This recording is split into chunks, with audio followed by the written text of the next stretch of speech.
नमस्कार दोस्तों, कैसे हैं आप सब। आज मैं आपके लिए एक सिर्फ एक बिंदु लेके आया हूँ जिसका नाम है स्वतंत्रता, है ना। स्वतंत्रता की बात करेंगे हम। क्या होती है ये स्वतंत्रता, आप क्या समझते हैं स्वतंत्रता को, किस तरह से आप अपने आत्मसात करते हो। मैं अपने विचार रखूँगा, आप उसको सुनिएगा ज़रूर। शायद आपके तर्क और हमारे तर्क मिल जाएं और आपकी विचारधारा और हमारी विचारधारा एक साथ चलने लग जाए। शायद आप उस ओर चलना शुरू कर दें जिस ओर आपको जाना चाहिए। स्वतंत्रता, अभी हमने मनाया है, हमारे पूरे देश ने स्वतंत्रता दिवस मनाया है और हमने सबको बधाइयाँ भी दी। एक बार फिर से आप सबको स्वतंत्रता दिवस की बधाइयाँ। यदि आप वीडियो देख रहे हैं मतलब बधाइयाँ जरूर लेंगे। तो क्या समझते हैं आप, स्वतंत्रता किसको समझते हैं, क्या होती है स्वतंत्रता। एक स्वतंत्रता जो एक आज़ादी जो आपने पढ़ी है 1947 की आज़ादी, जिसमें अंग्रेज लोग भारत देश को छोड़कर उनके देश चले गए, वो वाली स्वतंत्रता। तो किसको कहते हैं आप स्वतंत्रता, क्या वजह रही, क्या कारण थे कि हम उसको गुलामी कहते थे, क्यों कहते थे गुलामी, उन सब की बात करेंगे हम। अच्छा है, हम आज़ाद हैं, आज़ाद भारत के लोग हैं, हम आज़ाद भारत के मूल मालिक हैं, इस देश के मूल निवासी हैं। लेकिन क्या हम पूरी तरह से आज़ाद हुए हैं। अंग्रेज़ों ने हुकूमत छोड़ दी है 1947 से लेकर आज तक। हमारे देश के लोगों ने ही राज किया है हमारे देश में। तो क्या हर व्यक्ति को खुशी मिली है, हर व्यक्ति को आज़ादी मिली है।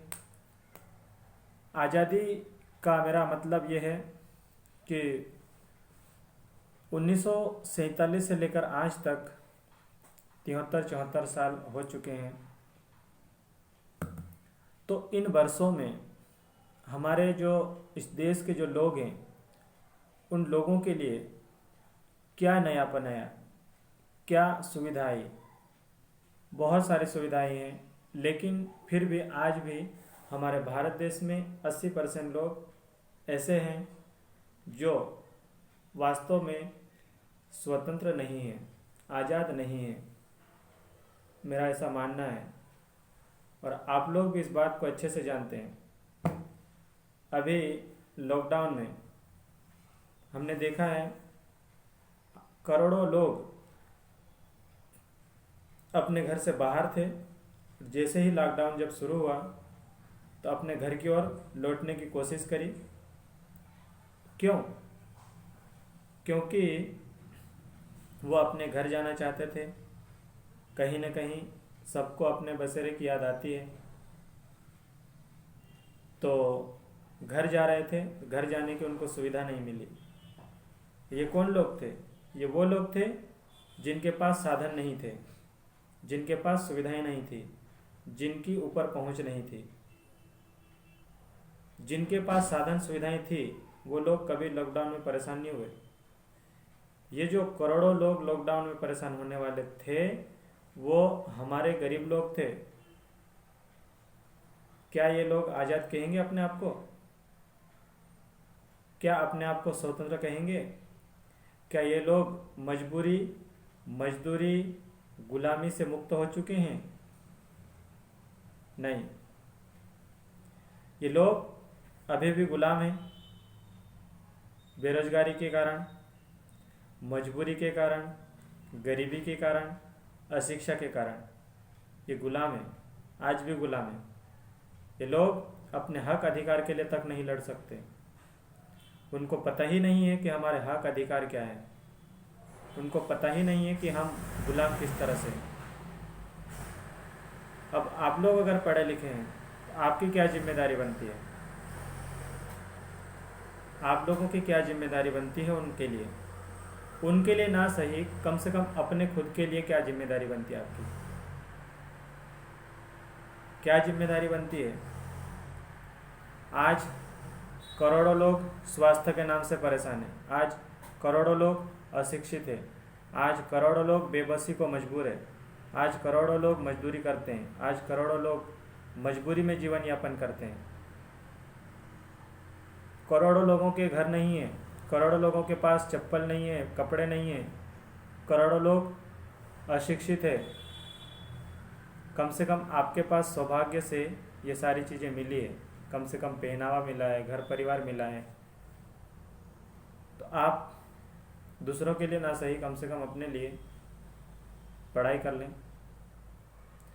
इस बात को मैं आगे बढ़ाऊंगा, आप जुड़े रहिए आखिरी तक।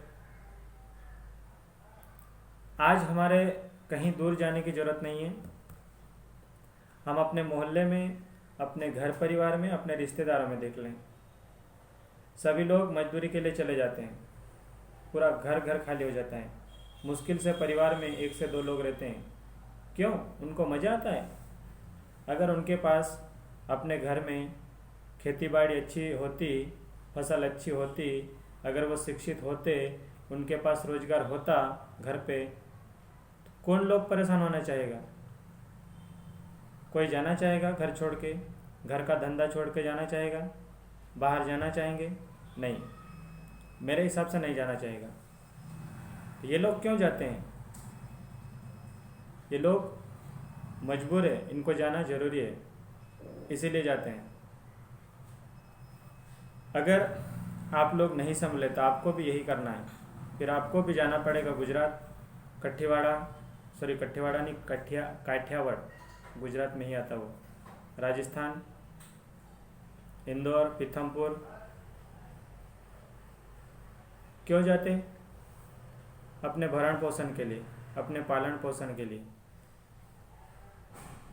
आखिरी में एक कहानी जरूर सुनाऊंगा, एक किस्सा जरूर सुनाऊंगा, आप बने रहेंगे तो वो सुनेंगे। वापस जब घर आए वो लोग तो पैदल पैदल आए, इतनी लंबी दूर से लॉकडाउन में। और फिर बाद में लॉकडाउन जब ओपन हुआ तो रोजी रोटी के लिए फिर से बेचारों को घर छोड़ के वापस जाना पड़ा।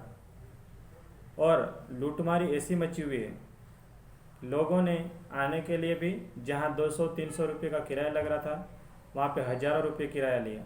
वापस जाने के लिए भी हज़ारों रुपये किराया ले रहे हैं। वो किराया कौन दे रहा है? सरकारें दावा करेगी, लेकिन सरकारें एक पैसा देने वाली नहीं है। ये चीज़ें हमको समझना चाहिए। वो व्यक्ति जाता है, गुजरात जाता है, वापस आता है, जाने का किराया भी उसका, आने का किराया भी उसका। भले ही बुलाने के लिए वो उनके जो मालिक होते हैं वो देंगे, किराया देंगे, गाड़ी भेजेंगे, लेकिन उस किराए का वसूल करते हैं, वो काम करवा के उसका वसूल करते हैं। तो वो किराया उनका नहीं है, काम करने वाले लोगों का खुद का है। आज हमको ज़रूरत है शिक्षा को, सबसे पहले शिक्षा को बढ़ावा दिया तो बाकी सारी चीज़ें कवर हो जाएगी। लेकिन आज हमारे पढ़े लिखे युवा शिक्षा को छोड़ के बेबस हो चुके हैं, अपनी ताकत को भूल चुके हैं, अपनी काबिलियत को भूल चुके हैं। आप जुड़ो शिक्षा के साथ, आप पढ़ो। आपको सरकारी नौकरी करना, आपको प्राइवेट नौकरी करना, आपको निजी कार्य स्टार्ट करना, सभी के लिए आपको पढ़ना जरूरी है। आपकी उम्र पढ़ाई की है, आप बदल सकते हैं दुनिया को, आप दिखा सकते हैं दुनिया को, आप अपने आप को एक उदाहरण के तौर पे पेश कर सकते हैं। यह आपके पास ताकत है, लेकिन आप अगर ना चाहोगे तो ये नहीं कर पाओगे। आपके पास ये समय है। अगर आपकी उम्र 20 साल की है तो आपके पास सही मौका है। एक 20, 25, 26, 27, 28, 29, 30 इतने साल की उम्र है। यदि आपके पास ये उम्र है, आप इस उम्र में हर प्रकार की समस्या को निपटाने की क्षमता रखते हैं, 18 से लेकर 30 तक। आप कर सकते हैं, लेकिन आप कभी सोचते नहीं हैं। इसलिए यदि आप सोचते हैं तो बहुत अच्छी बात है कि आप सोचते हैं और करते हैं। यदि करते हैं तो करते रहिए, यदि नहीं करते हैं तो आप सोचते रहिए और करते रहिए। करना शुरू करें, स्टार्ट करें। आज भी हमारे देश में झगड़े होते हैं छोटी छोटी बातों पे। छोटी छोटी बात छोटी सी बात को लेके उसको बहुत बड़ा मैटर बना देते हैं। आज भी हमारे लोग बीमारी के कारण मरते हैं, असंख्य लोग मरते हैं। आज भी हमारे लोग, करोड़ों लोग बेरोजगार हैं। आज भी हमारे लोग, करोड़ों लोग अशिक्षित हैं, अंधविश्वास में जी रहे हैं। तो उनको मुक्ति कौन दिलाएगा? दूसरों को मुक्ति दिलाना तो दूर की बात है, कम से कम अपन तो एक तर्क करना सीख जाओ, पाखंड को छोड़ना सीख जाओ। आज भी असंख्य लोग अस्वस्थ, बीमार, हर प्रकार से बीमार, शारीरिक रूप से, मानसिक रूप से, आर्थिक रूप से। कैसे बदलेगी इन लोगों की ज़िंदगी? अगर ये सब नहीं है, घर में सोते हैं, गुजरात जाते हैं, कहीं भी जाते हैं, वहाँ सोते हैं, सोने के लिए जाते हैं, बिस्तर लगाते हैं, यानी कि गादी बिछाते हैं, गोदड़ी जो बोलते हैं हम, वो बिछाते हैं और सोते हैं। रात में पानी गिरता है, ऊपर से पानी टपकने लग जाता है, साइड से पानी बह के आने लग जाता है। उठ के खड़ा हो जाओ, बैठ जाओ, बच्चों को गोद में ले लो। बच्चों को गोद में ले लिया, बैठे रहे, पानी कब रुकेगा? पता चला कि पानी रात भर गिर रहा है, और उसके मम्मी पापा जो है रात भर उनको लेके बैठे रहे। सुबह हो गई, सुबह उठ के फिर काम पे चले गए, दिन भर काम किया, फिर शाम को आके खाना बनाया, खाया, फिर सोए। दूसरे दिन फिर पानी गिरना शुरू हो गया, फिर बैठे रहे पकड़ के बच्चों को, सामान को, एक सामान को पकड़ रहे तो एक बच्चों को पकड़ रहे, गीला ना हो जाए इसलिए। ऐसी ऐसी कंडीशन में जीते हैं वो लोग, और वो कोई और नहीं, हमारे लोग होते हैं, हमारे भाई, हमारे बहन, हमारे काका बाबा, हमारे रिश्तेदारों के लोग होते हैं। क्या ये लोग आज़ाद हैं? नहीं, मेरे हिसाब से ये लोग आज़ाद नहीं हैं। ये लोग आज भी मजबूर है, आज भी अशिक्षित है, आज भी मजबूर है, आज भी मजदूर है। मजबूरी के कारण मजदूर है, मस्ती में कोई मजदूर नहीं है। और ये केवल हमारे पिछड़े लोगों के साथ, हमारे दलित, आदिवासी लोग ही ऐसे मजबूर है। बाकी लोगों ने तर्क किया और अपने आप को स्थापित किया।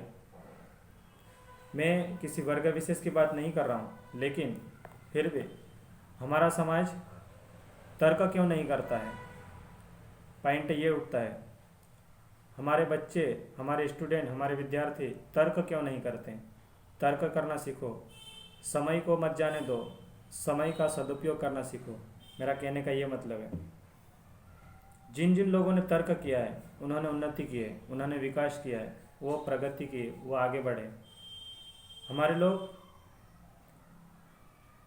जो हमारे पूर्वजों ने दिया उसी के साथ खुश हैं।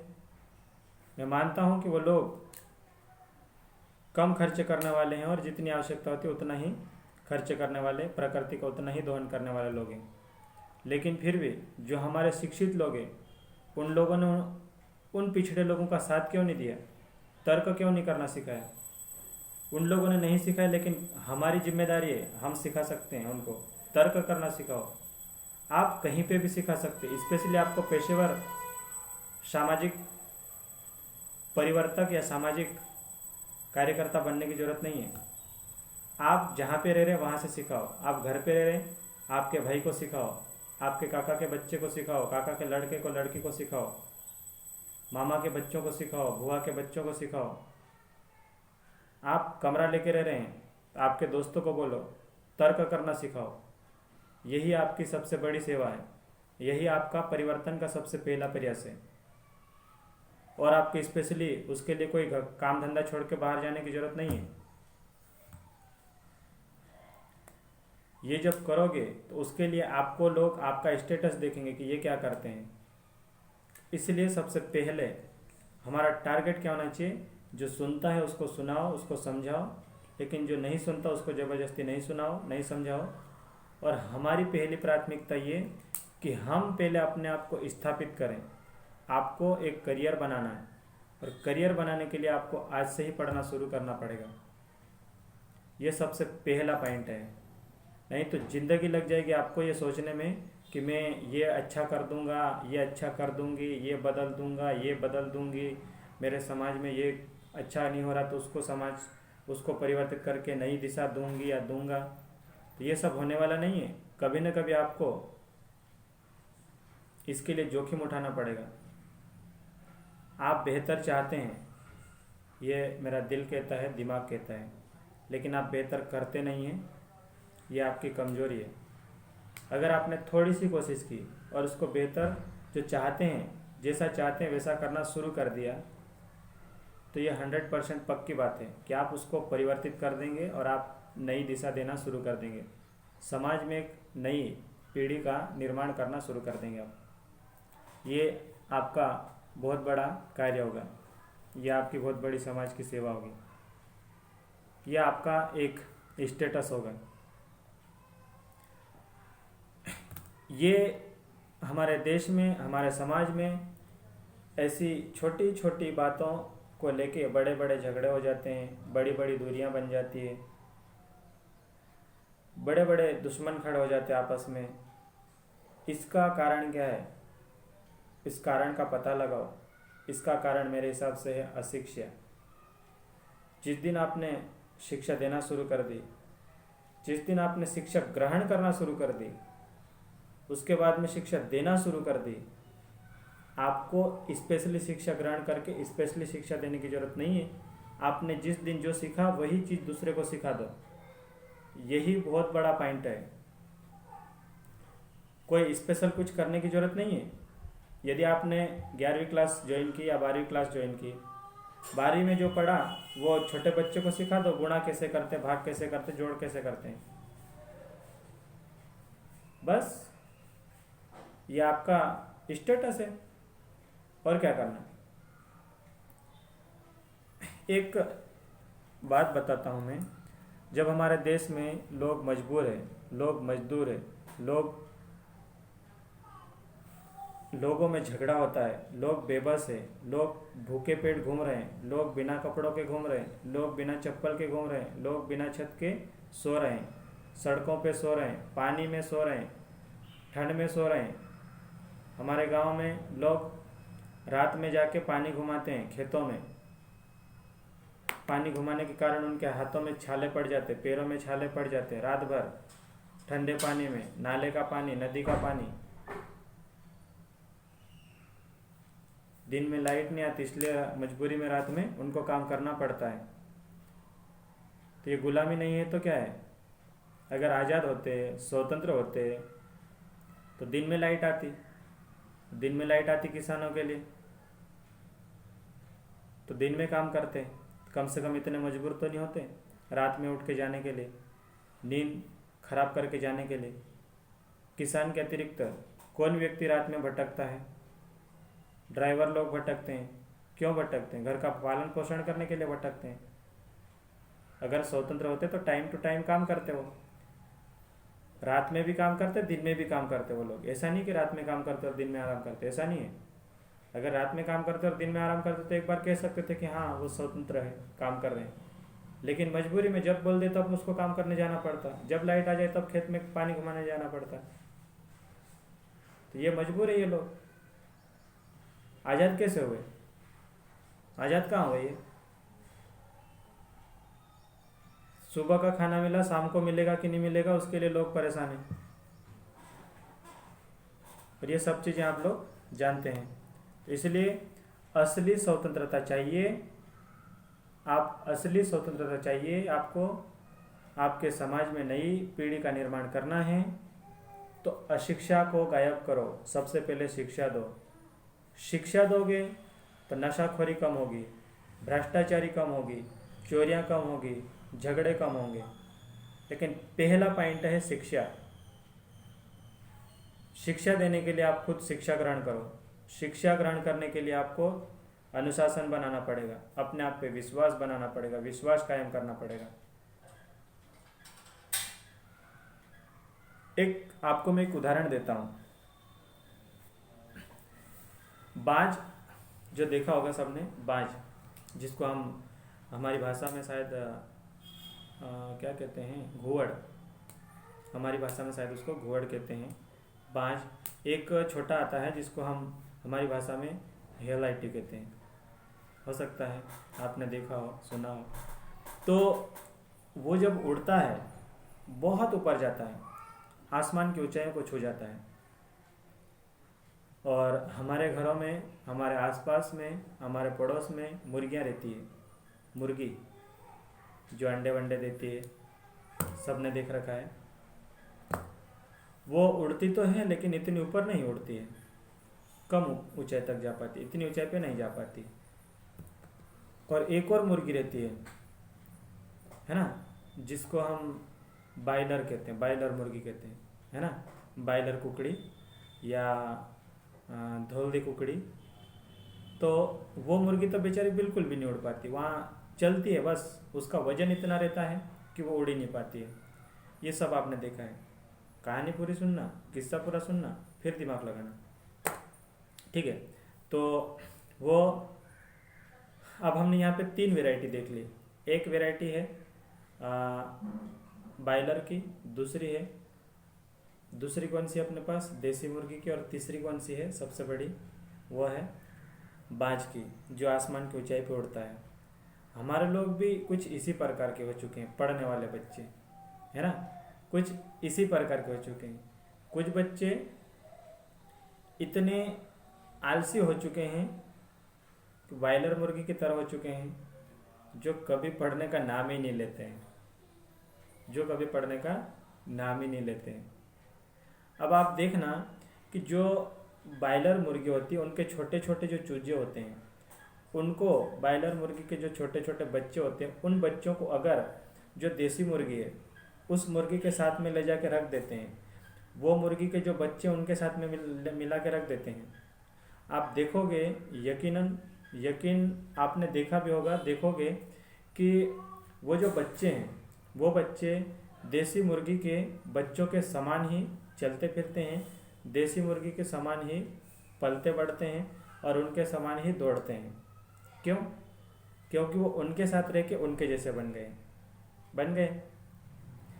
इसलिए अगर वो अपनी जो माताएं थी, उनके जो जनक थे, उनके साथ रहते तो वो भी ऐसे ही रहते, मतलब वो बिल्कुल भी नहीं उड़ पाते।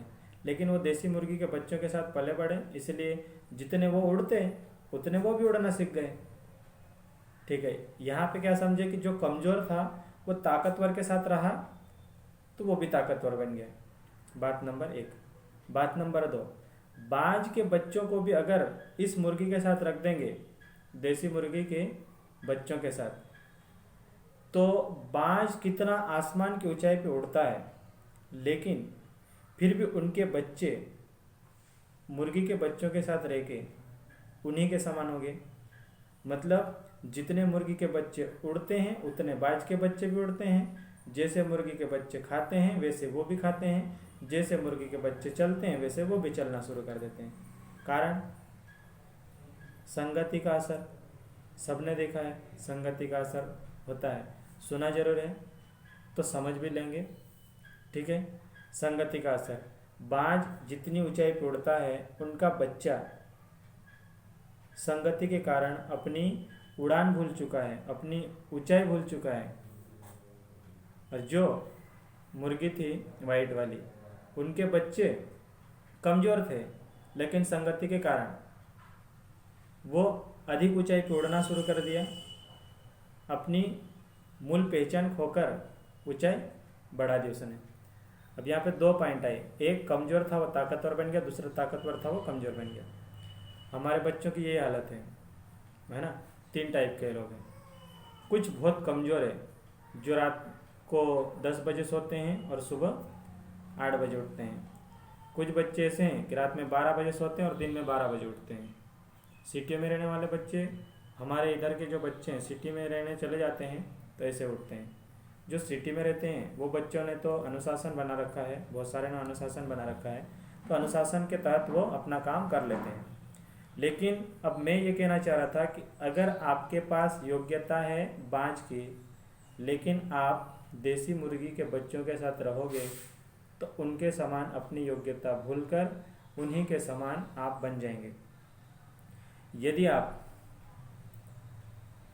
बॉयलर मुर्गी जो आती है, वाइट वाली जो मुर्गी आती है उसके समान हो, जो करंट से पैदा होती है उसके समान हो, तो आप देसी मुर्गी के साथ रहना शुरू करेंगे तो आप ताकतवर बन जाएंगे।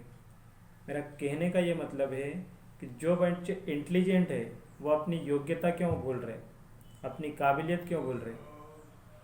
जो बच्चे कमज़ोर है वो कोशिश क्यों नहीं कर रहे। जो ताकतवर है, जो बाज की तरह आसमान की ऊंचाइयों को छू सकते हैं, तो देसी मुर्गी के साथ रह के अपना अस्तित्व खतरे में मत डालो। कहने का ये मतलब है, मैं कहना क्या चाह रहा हूँ ये आप लोग समझ गए होंगे। आप बाज की तरह थे, बाज की तरह रहो और बाज की तरह ही रहना। मेरा कहने का ये मतलब है आपके पास इतनी काबिलियत है कि आप आसमान की ऊंचाइयों को छू सकते हैं।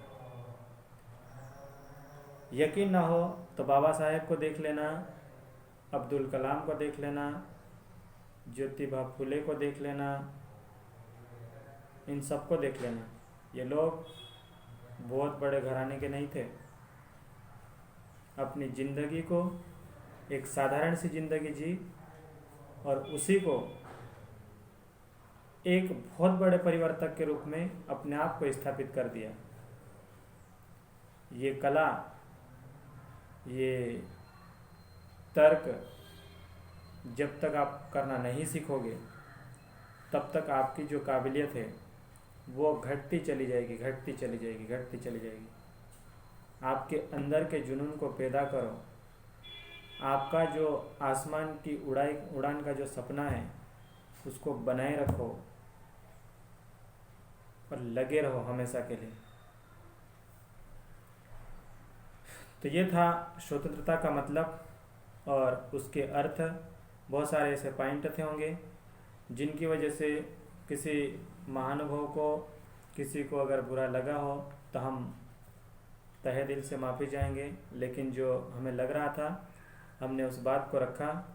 और यदि हमारी बात ठीक लगे तो आप इस वीडियो को अपने फ्रेंड्स के बीच में शेयर ज़रूर करें और आप अपनी पढ़ाई को स्टार्ट कर दें। अंत में एक बार फिर बोलना चाहूँगा, यदि आप गरीबी में पैदा हुए ये आपका बस का नहीं था, लेकिन अगर आप गरीबी में ही मरो ये केवल और केवल इसके जिम्मेदार आप ही होंगे। आप किस तरह से अपने आप को स्थापित करना चाहते हैं वो केवल आपके हाथ में है। आपने वीडियो पूरा देखा उसके लिए आपको धन्यवाद, शुक्रगुजार। और हाँ, अंत में एक और बात बोल दूं कि आप लोग हमें सपोर्ट करते हैं, सहयोग करते हैं, अच्छे अच्छे कमेंट्स करते हैं और करते रहेंगे। इसके लिए आपका बहुत बहुत धन्यवाद। हमने अभी यूट्यूब चैनल पे 100+ वीडियो अपलोड कर दिए हैं और आपके कमेंट्स को देखते हुए हमें पूरा विश्वास है कि हम हज़ारों की संख्या में वीडियो अपलोड करेंगे। आप बने रहिए हमारे चैनल पे, आप जुड़े रहिए हमसे। आप फेसबुक के माध्यम से, व्हाट्सएप के माध्यम से, यूट्यूब चैनल के माध्यम से हमें गाइड करते रहिए और हमें अपने विचार का आदान प्रदान करते रहिए।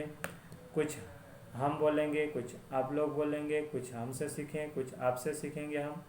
तो ये कनेक्टिविटी हमेशा के लिए बनाए रखिए और अपने काम को बेहतर तरीके से अंजाम दो और भविष्य में अपनी सफलता को हासिल करो और सफलता का परचम लहराओ, गोल्डन फ्यूचर बनाओ। बोलने के लिए और भी बहुत कुछ बातें हैं, लेकिन इन्हीं शब्दों के साथ, इन्हीं वाक्यों के साथ, इसी उम्मीद के साथ कि आप हमेशा बेरोजगारी हटाने की, नशाखोरी मिटाने की, भ्रष्टाचारी मिटाने की, अपनी काबिलियत को बनाए रखने की और नशाखोरी कम करने की और अपने आप को एक बेहतर इंसान बनाने की कोशिश हमेशा बनाए रखेंगे। आप अपने आप को अनुशासन में बनाए रखने के लिए हमेशा कोशिश करते रहेंगे। सबसे पहले उठेंगे, कम से कम सोएंगे, कम से कम सोएंगे। इन्हीं शब्दों के साथ सबको जय भीम, जय मूल निवासी। लगे रहिए, बढ़ते रहिए, सफल होइए। धन्यवाद।